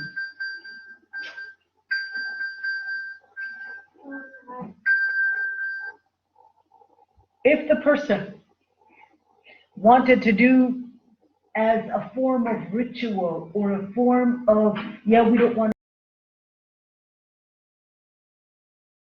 how they see food and what is being fed and become vegetarian, that would be haram. That would be a bid'ah. Alright? Yet, if the person just happens to not like it, just don't like meat, that's not a bid'ah. They just don't like it, that's okay. So anything that we do, like my concept is that bid'ah means anything that you do for the sake of Allah or just getting close to Allah, other than what has been. A bid'ah is any form of a ritual that you do or any form of an action you meant to get closer to Allah subhanahu wa ta'ala by it, alright? That has not been narrated by the Quran or Sunnah by the Prophet ﷺ to say that do it in that way. But in the secular way, like here, we say like we are not harming them, that's why we're vegetarian, and there's nothing in our mind that I'm just saying other people that we don't want to become vegetarian or to like make to get closer to Allah. Just doing it for the secular purposes is still a bid'ah. Doing it for the secular purposes, it actually carries a philosophy with it. Because the philosophy that comes with it is that believing that slaughtering animals is harming, therefore it's a type of evil. This is very, very important because once you actually say that slaughtering goats or slaughtering sheep is evil, then you're actually telling me that in Hajj this is evil. And we're performing evil in Hajj. Right? We're performing evil. Then in Islam, when you say Islam, Allah subhanahu wa ta'ala allowed us to slaughter goats and herbivore animals for the sake of food. And if you actually say that, no, this is harming the animals, etc., this is a philosophy that it comes with. Allah subhanahu wa ta'ala, remember, يَتَّبِعُونَ إِلَّا الظَّنَّ وَمَا تَهْوَى الْأَنفُسُ وَلَقَدْ جَاءَهُم مِّن رَّبِّهِمُ الْهُدَى. You're either doing doubt or وَمَا تَهْوَى الْأَنفُسُ. What's the doubt? What's the doubt? The doubt is that you're actually in doubt that, oh, this animal is actually being harmed by me slaughtering them. Look, they're sad about it. You're in doubt. Did you talk to the animal? You're in doubt. You don't know. This is part of ghaib. What about the plants? Allah subhanahu wa ta'ala, as part of al-ghaib, Allah subhanahu wa ta'ala told you, even plants have feelings. What studies say about plants having feelings? That's a different story. It's an interesting video, but that's not necessarily a reference that is an academic reference to say what it is. But in Islam, even plants have feelings, and even animals have feelings. Both have feelings. But Allah subhanahu wa ta'ala, despite the fact that they have feelings, Allah subhanahu wa ta'ala allowed us to slaughter the animals in a certain way to not make it harmful. You see what I mean? To not make it harmful. Voluntary fasts. Whoever fasts for the sake of Allah subhanahu wa ta'ala, generally, when we talk about voluntary fasting, if you fast for the sake of Allah subhanahu wa ta'ala, the Prophet ﷺ actually said, will keep his face 70 years distance from him. You can see 70 years, remember, at the time they didn't have the type of measurement for distance, like us, it's giving you an idea, distance based on time. That's how they used to weigh, or that's how they used to measure distance, based on time. How long does it take me to travel that much? Right? 70 years. That's they used to base it, like I said, based on the time it takes. Because it was easier for them to measure distance based on time. Right? And it's the same thing when we even say the light years. Right? We say light years. The time it takes for that light to reach. Right? All right. Having the intention to fast a non-obligatory fast and needing to break it, do we have to make it up? All right? Meaning what? That you had the intention to fast a non-obligatory fast. One day, you weren't making up. All right? You were fasting one day, and then somebody invited you, and then you were like, okay, you know what? I'll break my fast. You have to make that particular day up or not. Differences of opinions between scholars. Yeah, that preponderant is that Hani was a lady that Prophet ﷺ proposed to. Hani bint Abdul Muttalib. Bint Abi Talib. Sorry, bint Abu Talib. Hani, the Prophet ﷺ, she was the cousin of the Prophet ﷺ. The Prophet ﷺ proposed to her, but she refused. Why'd she refuse sitting there to the Prophet ﷺ? She wasn't able to do that. She didn't feel like she was gonna hold up her. Yeah. And her husband. So Hani, and by the way, all the ahadith, most of the important ahadith that relate to Isra wal Mi'raj were actually narrated by Hani. And she said it was in my home. That happened in my home when the Prophet went to visit them. She said, "O Messenger of Allah, I broke my fast when I was fasting." What's that? I broke my fast when I was fasting. He said to her, "Were you making up anything?" She said, "No." He said, "Then it doesn't matter if you were observing a voluntary fast." Now, generally, there's another hadith where the Prophet actually,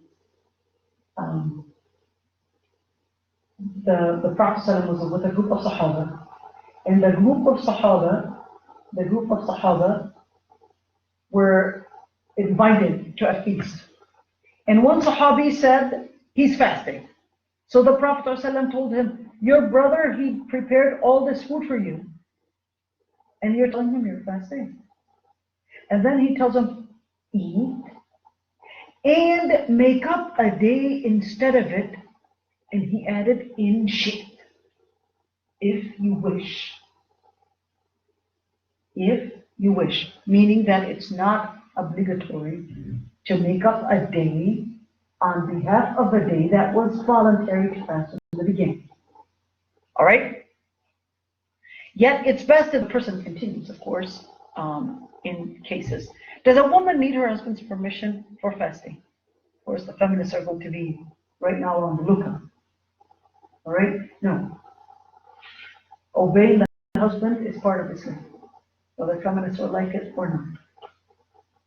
Obeying the husband just like you obey law, just like you obey street law, just like you obey your teacher, just like you obey your professor in school, just like you obey the street lights, all that, it's obligatory. Obeying the husband is part of Islam. Obeying the husband is ibadah. It's a form of ibadah. It's a form of maintaining husband and wife relationship. But الطاعة في المعروف. Obedience is in good. Good. One, obedience in ma'ruf, meaning in what is good. Two, in ma'ruf, which is the culture. What it's known. That's a different story. Anyhow, the Prophet ﷺ ordered that women, if they needed to fast, because remember, fasting would reduce her, but would get her dehydrated, would reduce her capacity to perform the different things that she needs to do in her own house. Or it would also mean that he cannot have he can't be intimate with her because she's fasting.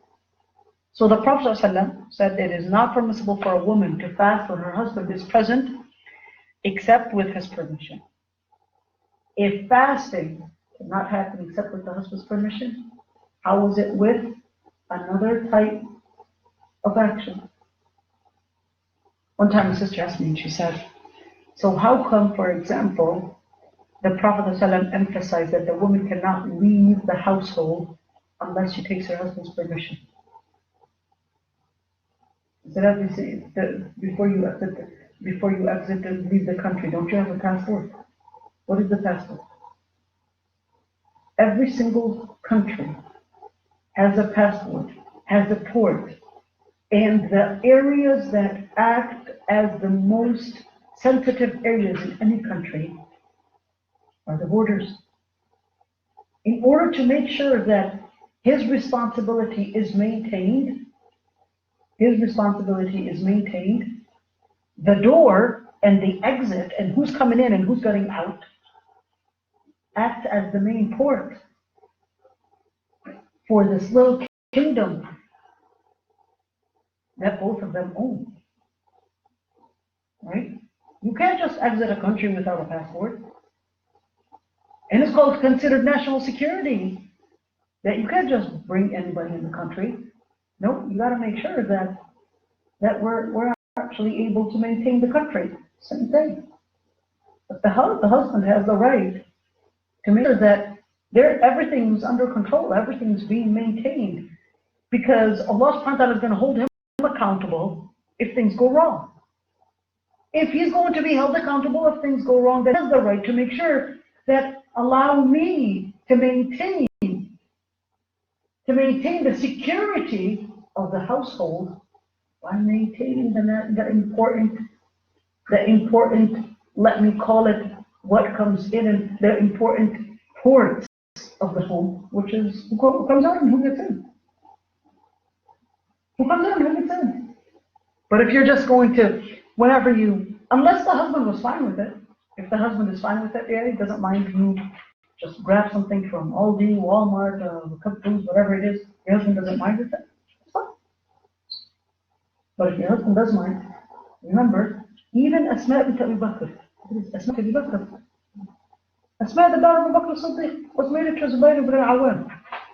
Zubayr ibn al-Awwam was one of the 10 people promised Jannah. Abi Bakr, the Prophet ﷺ sees her in the middle of the way. What is she doing?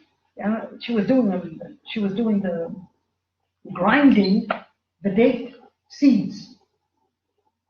And her hands were looking so rough and all that. So the Prophet ﷺ offers her a ride, and she refused. The Prophet ﷺ offered you a ride. Why refuse? She said, because I was worried about Zubayr ibn al-Awwam and how he might actually feel towards me being with the Prophet ﷺ, because she knew he was overjealous. She respected, even though the Prophet ﷺ is giving here a green light that it's halal, okay, but you're not doing something wrong. Look at the muruba. The Zubayr ibn Awwam was tough. ended up in divorce.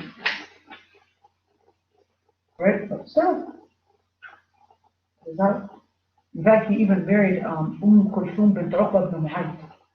Zubayr al-Awwam got married to Kulthum bint Uqba ibn Mu'ayth. And Kulthum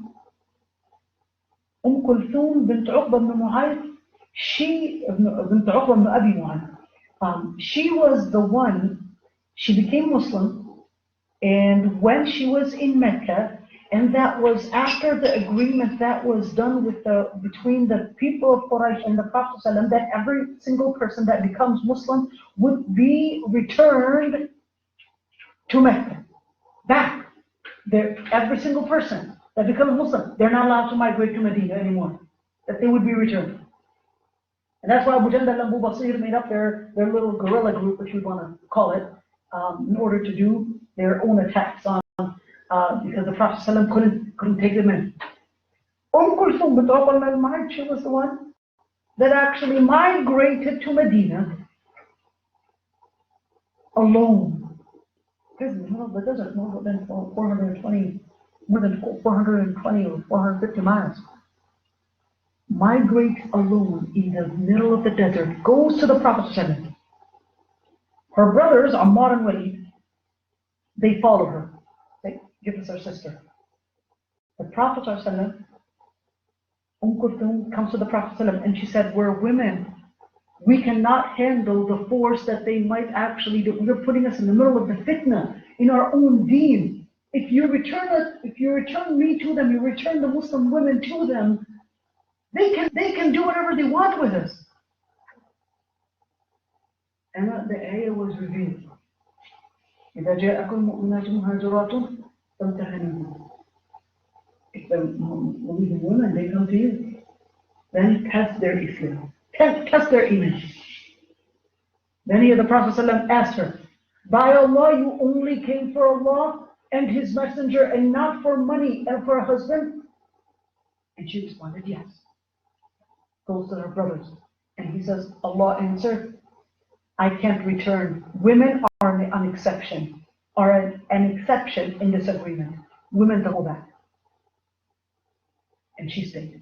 And later, she marries Zubayr ibn first Zayd ibn Harith and then Zubayr ibn Awwam, and then she couldn't live with Zubayr ibn Awwam and got divorced. And later marries Abdurrahman ibn Awf. Abdurrahman ibn Awf is considered one of the richest Sahaba. Anyhow, I'll get there.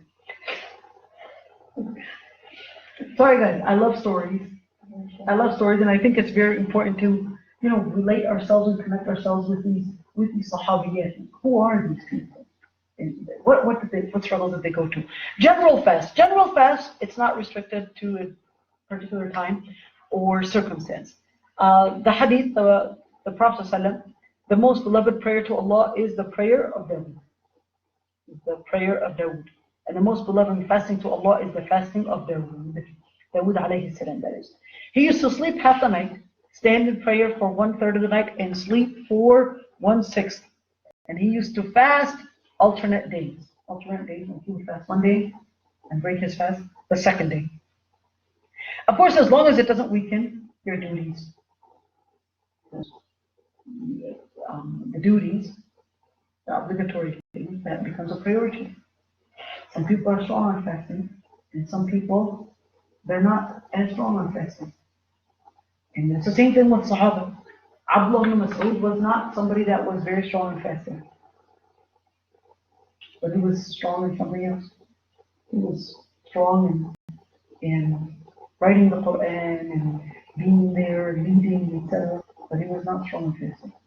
Anyways, Abdullah ibn Mas'ud was tiny body enemies. A tiny body. He couldn't handle fasting as much. Now, specific voluntary fast, these are superior to general voluntary fast. So there are different types of fasting. The Prophet ﷺ, fasts that are specific to a type of person, like young men who can't get married. So there are certain fasts that are voluntary for a specific type of people. For example, somebody that can't get married, the Prophet ﷺ said in the hadith, يا معشر الشباب من استطاع منكم الباءة فليتزوج فمن لم يستطع فعليه بالصوم فإنه له وجه. Now the Prophet ﷺ actually said in the hadith, for those that are not able to fast, for the young men, does that include young women as well? Yes, it generally does include young women as well. That fear fitna for themselves. They're afraid that they might fall in fitna. So the Prophet ﷺ said, فَعَلَيْهِ, for the young men, whoever is able to get married, then get married. If you're not able to get married, then use fasting as a way to reduce certain things in the body, or certain production in the body, in order to let the person reduce what enhances their desire for intimacy. And that is through fasting. And here, the hadith is actually authentic. And here, of course, it means that if a person is afraid for fitna, then they would have to use the tool of fasting. All right, the tool of fasting, it's a spiritual, it can be obligatory. Again, it can be obligatory on certain types of people. So in other words, something can be obligatory on you, cannot be obligatory on somebody else.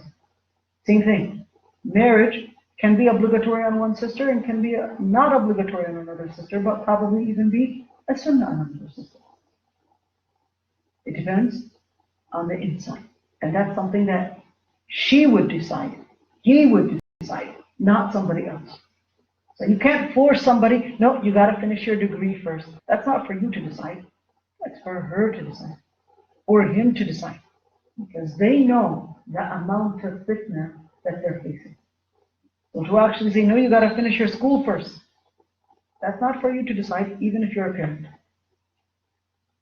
Because the fitna that they're going through, they're the ones that are feeling it, not you. Two types of fast. There's the weekly and there's monthly and some annual. You know that, right? Of course, the weekly, Mondays, Thursdays. Abu Hurairah said, my close friend, and he said, Aswani Khalili. That's the word. My close friend, peace and blessings be upon him, advised me to do 3 things which I never will give up until I die. All right? And he said, fasting 3 days each month, which is al-Ayyam al-Bid. Why are they called al-Ayyam al-Bid? Al-Ayyam al-Bid are called al-Ayyam al-Bid, meaning the white days. Those are the full moon days. They're called al-Bid because there's a white full moon. Right? A white full moon, the 13, 14, and 15 of every lunar month. That would be called the white days. Praying Salat al-Duha, praying Salat al-Duha, that was another thing he he made a will. Awsani Khalili. And sleeping after witr, not sleeping after witr, meaning to actually do witr before an utira qabla an anam. To actually do witr before I sleep. Abu Hurairah said, that's what my Khalil, he said Khalil. Khalil not meaning Hebron, city of Palestine. No, Khalil means my friend, my dear friend. Imagine you calling the Prophet ﷺ Khalili. I'm calling the Prophet ﷺ my own best friend. Yeah. Fasting 3 days of each month. The Prophet ﷺ actually said, if you fast any part of the month, then fast on the 13th, 14th, and the 15th day. Annual fast. Specific days come on an annual basis. We generally, when we say there's Ashura, for specific day in the year. It was narrated by Ibn Abbas. He was talking about the Siyam al-Ashura. It was the day that Allah subhanahu wa ta'ala saved Prophet Musa alayhi salam from the Pharaoh and split the sea, or the Red Sea, in half. He said, I do not know of any day on the Messenger, the Prophet ﷺ, fasted that was better than this day, and any month that was better than this month, meaning Ramadan.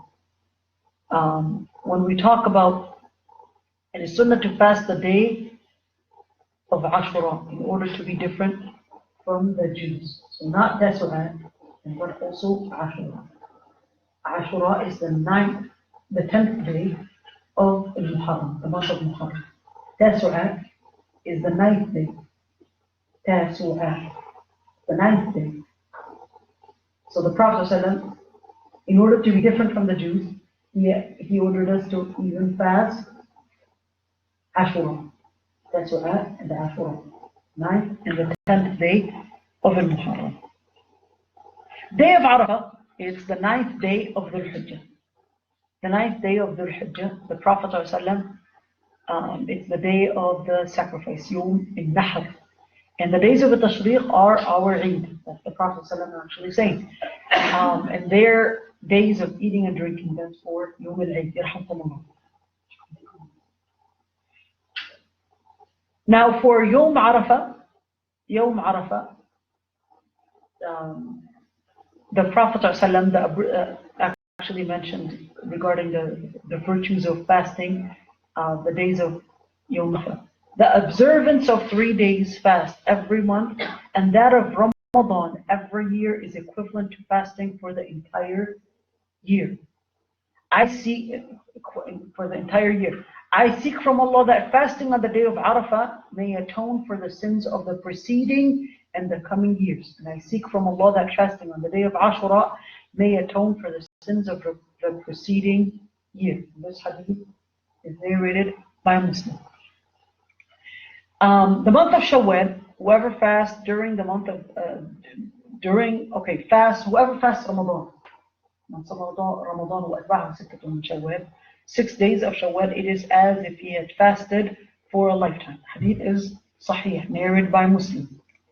The month of Muharram.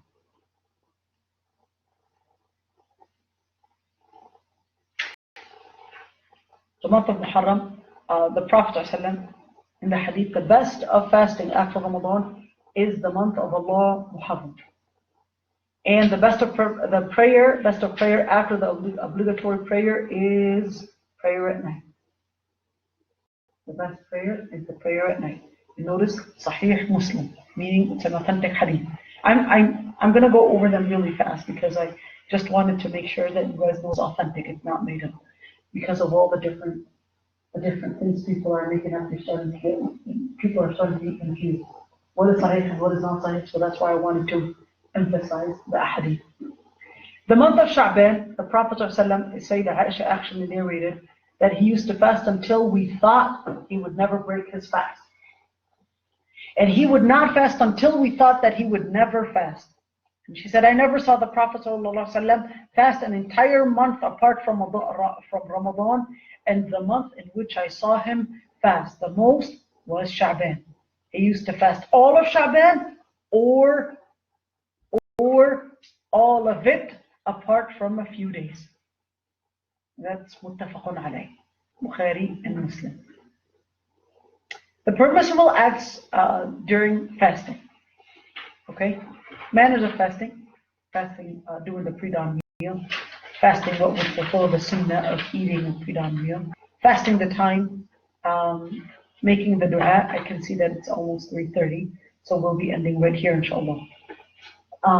In the packet that you have, inshallah, I'll probably be doing this later on, and I'll be uploading the YouTube videos for the rest of the packet. But the packet, alhamdulillah, I think it's very self-explanatory, right? The packet is available online on my website, Aysha, AYSHAWAZWAZ.wordpress.com, and then there's on the side it says Fiqh of Ramadan. Click on that, and then there's a packet, a PDF that you can actually download, and that's the whole packet with it. Inshallah, next week I'll be in Lebanon to do my defense. So the following week, I don't know if we're still going to. We'll be talking about Tarawih. we'll be talking about the Salat al-Tarawih, the i'tikaf as well. The rule of the Tarawih and the i'tikaf. I think that's generally what's left. But next week, I won't be here because I'll be doing my defense, inshallah. Wasallam ala Sayyidina Muhammad. Any questions before we?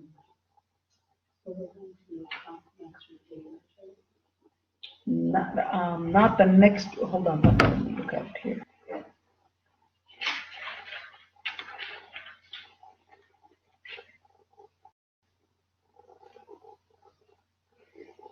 So how about this? I come back on the 14th. So the first Saturday after the 14th, we've got a class, inshallah. The first Saturday after the 14th.